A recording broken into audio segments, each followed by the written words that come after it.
and welcome back to another video of jPlay. I am Marcus and today I will walk you through some actual rounds of Imhotep. Some, if not most of you, should be aware that Imhotep is one of the candidates to be Spiel des Jahres 2016. And in this game, players take over the role of builders in ancient Egypt. You're not really playing Imhotep, and according to Wikipedia, he really held several roles. He was not just a builder, he was Chancellor of the King of Egypt, Doctor first in line after the King of Upper Egypt, Administrator of the Great Palace, and yeah, many more roles he had in. But I think in this game we will more or less focus on his role as a famous builder, and so will the three players I will demo the game with. So we have the brown player, the black player and the white player. Brown will be the starting player, so he only starts with 2 stones in his storage area, black with 3 and white with 4 stones. There's one minor thing we still have to prepare as part of setup, and this is to reduce the pile of round cards by 1. So we have 7 cards in total, but the game will only last 6 rounds, so we'll just get rid of one of those round cards.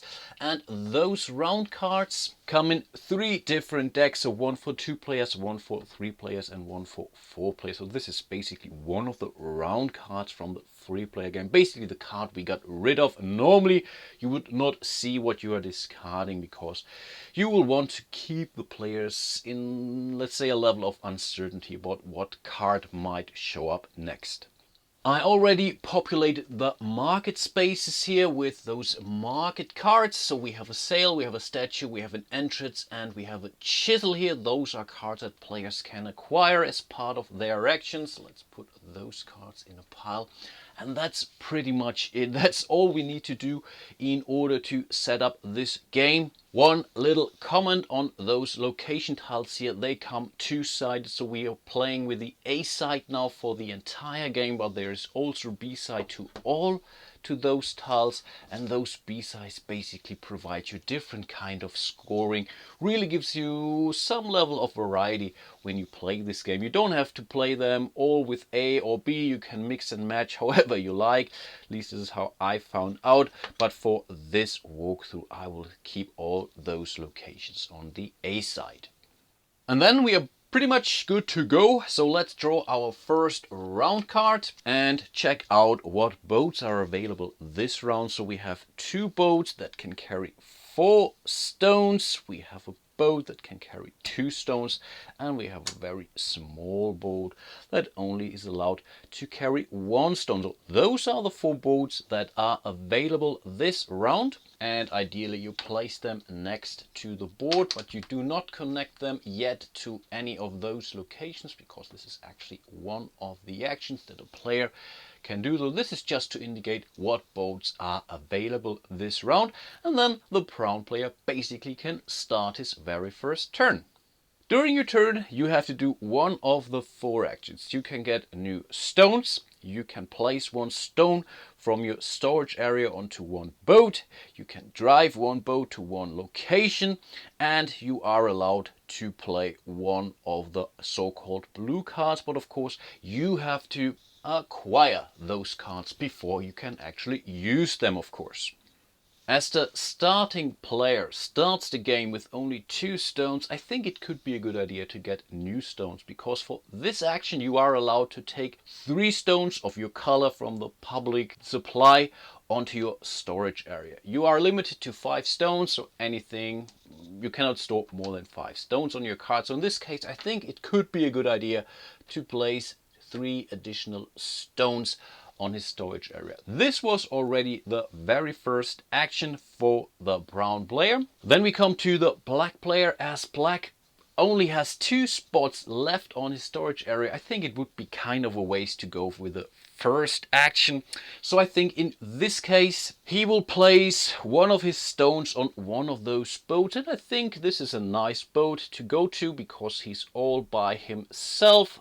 And this also concludes his very first action. White only has 1 space left, so for him it's a total waste to go with the first action. So I think he will also take 1 of the stones and will place it on 1 of the boats.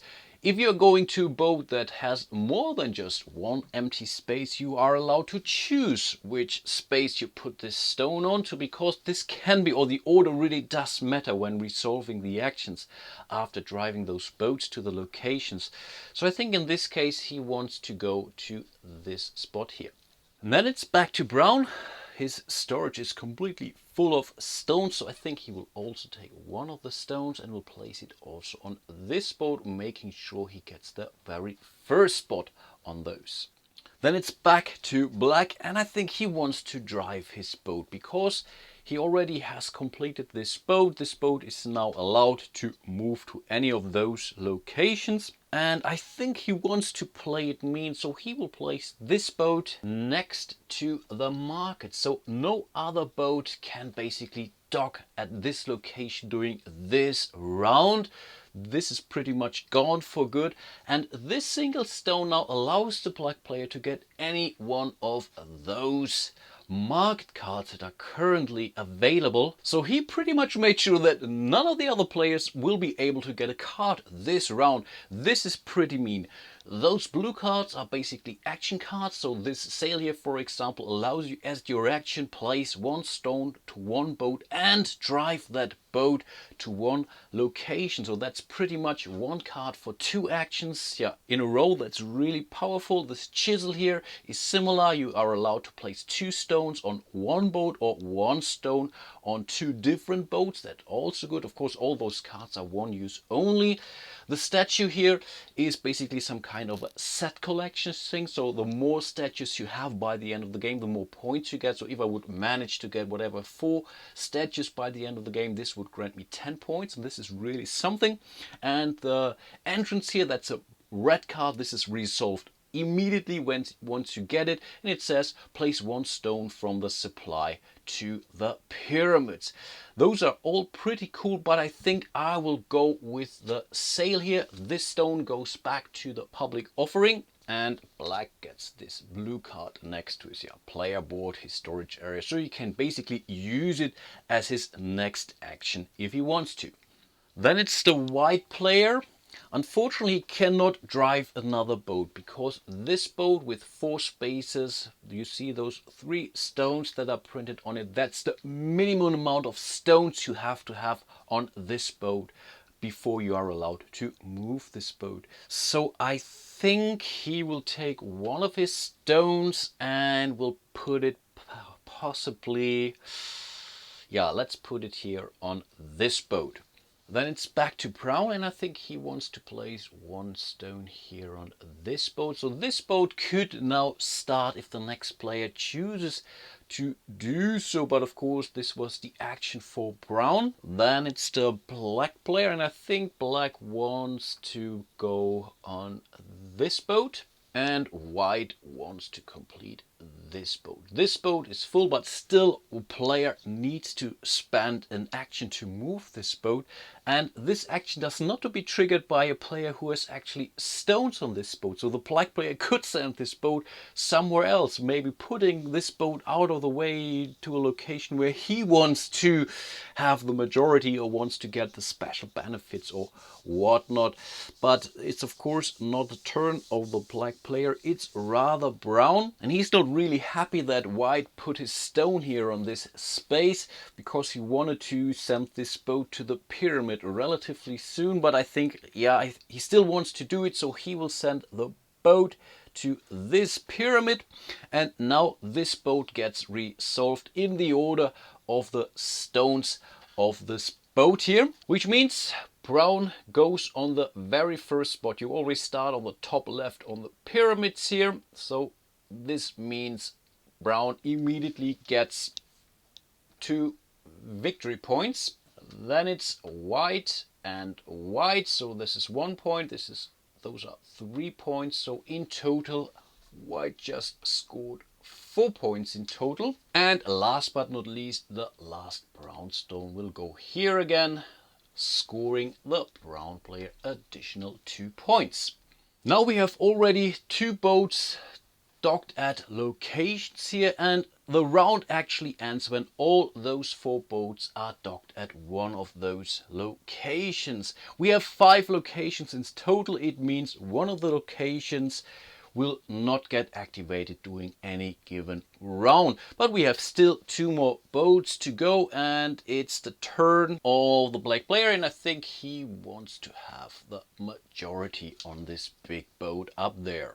Then it's white, and I think white wants also to go up there. He does not want to leave the boat all to the other players. And then it's brown. He still has more than enough stones. He will send 1 stone here. Black is out of stones, so he will totally go for the acquire stones actions, giving him 3 more stones. And I guess so does the white player, because it's really not a good idea to start a new round with 0 stones actually.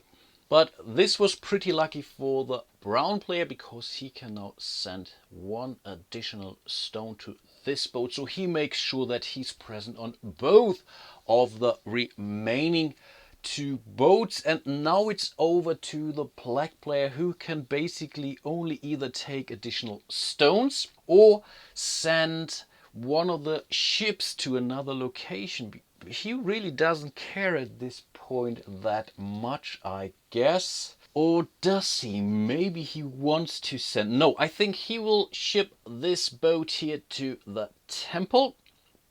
So again, in the order of the stones, we will now resolve the temple. This means first stone goes here, second stone goes there, third stone goes there, and 4th stone goes there.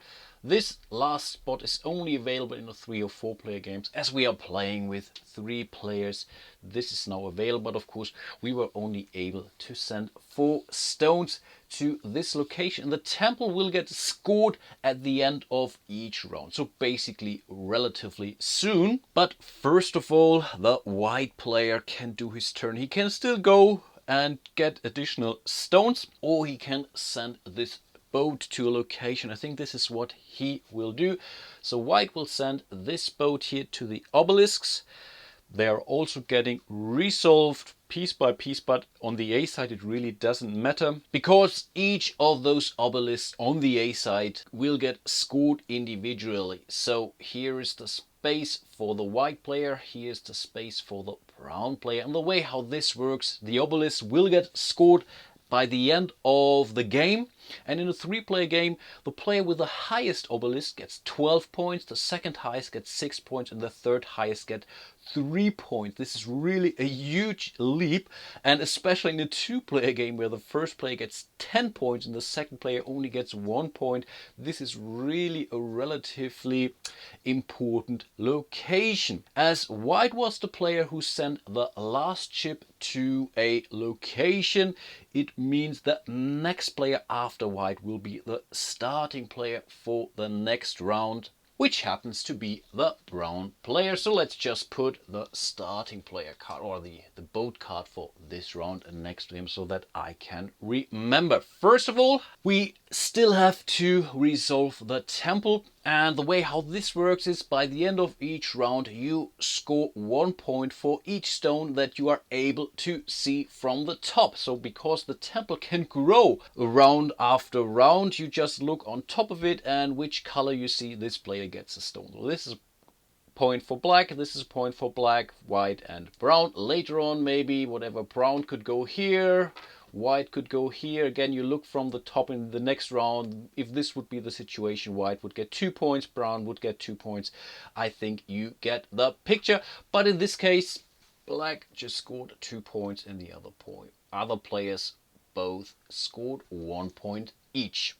We still have to do some cleanup, so all those boats go back to the supply. We really don't know what boat exactly come out for the next round. The remaining market cards will be discarded. Let's repopulate the marketplace with additional market cards, so we see totally new ones here. So here we see the temple ornament. This is a great one, also scored by the end of the round. You get 1 point per each 3 stones in the temple. And here it really doesn't matter who those stones belong to. So the other players could potentially work for you. So this is really a great card. We have the sarcophagus. This is also an immediate effect. Place one stone from the common supply to the burial chamber. We have the hammer, which allows you to get 3 stones from the supply and placed in your storage, and you are also allowed to place 1 stone on a boat. This is really great one. And here we have the lever, also in action. Drive 1 boat to a boat, and you are now basically defining the order of how this boat gets activated. This is also a very, very cool card. And of course we have to see what boats are available this round. So we have 3 boats with a capacity of 3 and 1 boat with a capacity of 2. So let's place those next to the game area, and then Brown will start the next round. And I think he will totally go for his last stone and place it, I don't know, maybe on this boat here. And I think Black wants to go here for now. And note that those blue cards are basically face up next to your playing area. So all the other players know what you're up to, and they know that you could potentially use this sail here anytime soon, basically. And because White knows that, he also wants to make sure to be on the same boat as the Black players. He really wants to avoid that this guy will use his sail to place another stone on this board, and again maybe carry off to the market, getting 2 cards this round. This is really would be a huge advantage for the Black player. Then it's the Brown player's turn, and he really fears that if he doesn't do now something, those guys will take all the cards from him. So he decides to send this boat here to the burial chamber. And keep in mind, you are allowed to do that even though you don't have any stones on this boat. So let's resolve the burial chambers. And again, you do that in the orders of the stones on the board. So the black stone will go here and the white stone will go there. And the way how the burial chambers work on the A side of the boat is basically you are counting connected spaces or connected stones here on the board. So a single stone is only worth 1 point by the end of the round, but if he manages whatever, or the white player manages to do it something like this, for example, this would be a connected area of 4 stones, would give him 10 points, and black would go off whatever with only 1 point. But you could also have whatever additional single stone here at the white player, and then you would gain an additional 1 point or something like that. So you basically count all connected areas here on the board, but right now we don't have to care about this, of course. But then it's the black player, and I think he wants to go on one of those boats up there. And again, white wants to stick to the black player because of his sail. Brown could do the same action as he did during his last activation, because this ship can now, or is basically ready to sail, because there are 2 stones on it. But I think, yeah, he learned it the hard way. I think he will now go for the first action and getting 3 additional stones. And now black will play his sail, place 1 stone on 1 boat and carry or move that boat to a location. And I think, yeah, he will definitely go here to the market. This card is discarded, and now black gets first dibs on choosing those cards because he has the first stone here. And to be honest, he wants to go for the temple ornaments here. This can score you a lot of points, so this card goes back to the supply, the card goes to the black player. Then it's white, and I think white will go for the hammer. That's also an awesome card here. And then it's black again, and I think black will go for the lever. And again, it's really tough for the brown player, but at least he still has a lot of stones to spend. I think white will immediately use his hammer to get 3 additional stones, and he's also allowed to place 1 stone on a boat, and I think he wants to go to this boat together with the brown player. Then it's already the brown player's turn, and I think, let's see, yeah, I think he wants to move one of his stones on this boat as well. Then it's black. Black will simply go for 3 stones, and I think white will send 1 stone to this boat, and so does the brown player. And black also wants to piece of the cake on this boat. This is pretty much everything they could do in respect to placing stones. So the only thing or things that the white player could now do is to send a boat or get 3 additional stones. And I think he really wants to get full into the next round, so he will just go for additional stones here. And before the black player can use his lever, I think brown wants to send this boat here to the pyramids, making sure he gets the most points out of that. So that's 4 points for brown, 3 points for white, and 2 additional points for brown. So in total, brown just scored 1, 2, 3, 4, 5, 6 points, whereas white only scored 1, 2, 3 points.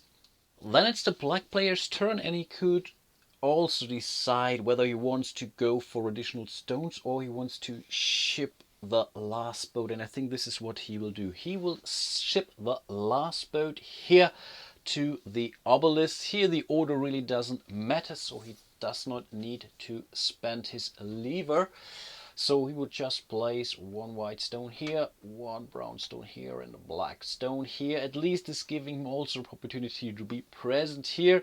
He didn't want to go up to the temple because then he would actually lose some points at the end of each round. But I think for now this is what he will do. This also means white will be the starting player for the next round. But first of all, we have to score the temple. Again, black gets 2 points, white and brown each 1 point. So that's 1 for brown, 1 for white, 2 for black. Okay, let's clean up all the boats. Let's get rid of the last market card. Let's deploy an orc, use a new sarcophagus. Here we have a paved road or paved path, something like that. Statue, those statues really can be huge. And here we have the burial chamber ornaments. They work pretty much the same as the temple ornaments. You basically get 3 points for 1 point for each 3 stones in the burial chamber. And again, it really doesn't matter to whom those stones belong. To the path here, or the paved path, place 1 stone from the supply to the obelisks. Can be nice. Let's draw the next round card. Oh, and this is an interesting one. We have 1 large boat, 2 relatively small boats, and a tiny boat that's available this round. Interesting stuff, interesting stuff. We need still 1 little boat here, and then white can start the next round, and I think he will totally go for this small boat down there because he's all by himself that way. I think brown will place his last stone onto this boat, and because black still has the lever, I think he will totally go for one of the large boats here because he can choose the order of how those boats get resolved later on. I think white wants to place a stone on this large boat here as well. I'm not sure if that's a good idea, but I think brown will send his boat. He's allowed to activate it all by himself, of course, and will put it next to the obelisk. This brings him in the lead in respect to those obelisks and could score him potential 12 victory points, which is really huge. Then it's black. Black wants to go on this small boat here. No, but I think he wants to go on the second spot. And again, white wants to play it mean. He will send his boat here to the marketplace. So he will be the only player to choose a card. And I think he will go for the paved path here. So this stone goes to the supply. And this allows him to basically place this stone he spent to get this card, to place it on the obelisk. This is really nice and it's really a surprise for the brown player. He felt pretty secure, but it's really bad for the black player and he really regrets that he sent the boat there the last time, really bringing them in the lead in respect to them. I think in this case he should really have more or less accepted the fact that he will not score that many points here at the temple. I think this was really a bad choice for him. Then it's the brown player's turn. He will go for 3 additional stones that he's allowed to place on his storage area. And I think black will activate or will ship the boat here to the temple, because for each 3 stones that are present there he gets 1 point. And of course this also means he gets 3 additional points by the end of this round, which is at least something. I guess white will absolutely go for this space up there, and I think brown will do pretty much the same. He wants to be part of that party. And then it's back to black. He could get some stones, because normally you really don't want to start a new round with an empty storage. But if he basically lets someone else decide to ship, he might really lose some actual points. No, I think he will now use the lever to ship this boat here to the pyramids, and he's now allowed to change the order.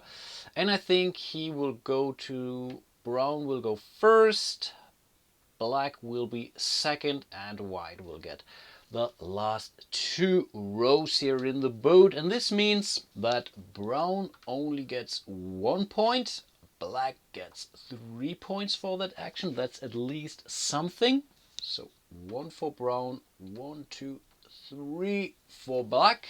But of course we are not done yet. The 3rd stone goes here, and you see the points printed here on the 2nd level here. So white gets 2 points for this one and 3 additional points for this one. So in total white just scored 5 additional points. 1, 2, 3, 4, 5. But the other alternative would be worse. So if you would have allowed white to move the ship, he would go to the burial chamber, and there he would get 6 points by the end of the round, and he would lose some points. So overall, even though that wasn't really a great move, it was the best that he could do. And what I really like about this game is, for once, this tiny little take that happens every now and then, and this is something that you don't see that often in Euro style games, that's for sure.